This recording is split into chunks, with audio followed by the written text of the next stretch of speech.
এদিকে পোষ্য কোটা বাতিলের দাবিতে আমরণ অনশন কর্মসূচি পালন করছেন সাধারণ শিক্ষার্থীরা। এদের মধ্যে একজন অসুস্থ হয়ে পড়ায় তাকে হাসপাতালে নেওয়া হয়েছে। সেখানে থেকে সরাসরি সবশেষ পরিস্থিতি জানাতে যুক্ত হচ্ছেন মারুফ হাসান। মারুফ, আমরণ অনশনের শিক্ষার্থীরা কি বলছেন, রাকসুর প্রচারণা নিয়ে শিক্ষার্থীরা কি তথ্য দিয়েছেন, বিস্তারিত জানাবেন।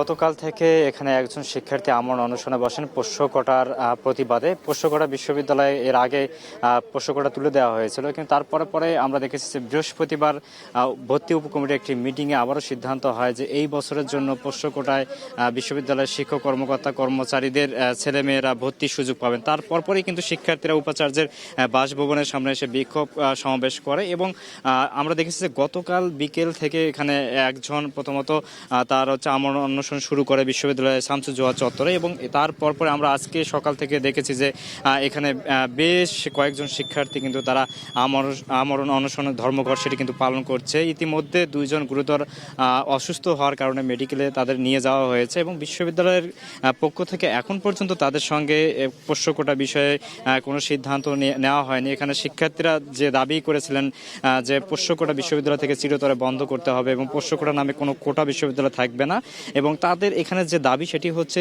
মূলত তারা চাচ্ছে যে বিশ্ববিদ্যালয়ে আর কোনো দিনও যাতে পোষ্য কোটা না রাখা হয়, পোষ্য কোটার যে সিদ্ধান্ত নতুনভাবে নেওয়া হয়েছে সেটি যাতে তুলে দেওয়া হয়।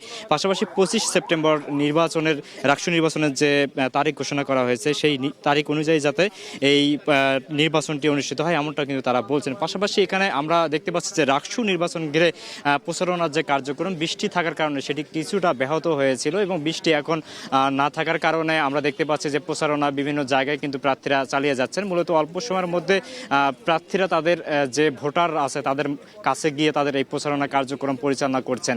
তহিদ, রাজশাহী বিশ্ববিদ্যালয়ের সার্বিক অবস্থা এই ছিল আমার কাছে এখন পর্যন্ত সবশেষ তথ্য। রাজশাহী বিশ্ববিদ্যালয়ের শিক্ষার্থীদের আমরণ কর্মসূচির তথ্য জানাচ্ছিলেন সহকর্মী মারুফ হাসান।